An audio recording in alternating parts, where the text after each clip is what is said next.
Nandito kami karon mga kabratsis, no, na nililinis kami sa church dito sa simbahan at mga kami, tapos nandoon pa na nagwalis pa yung kasama ko mga kabratsis, oh. Doon si Mian mga kabratsis, si Mian Imoy mga kabratsis, oh. Yan, oh.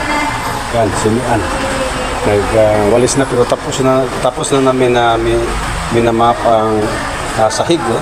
Yan, malinis na, oh. Yan mga kabratsis, no.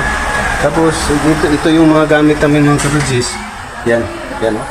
Yung mga map namin, kalilinis lang namin dito sa CR. Yan dito mga kabratsis. Yan. Oh, yan ang CR namin. Lilinis sila. September 8 ngayon. September 8 pa ngayon. September 8.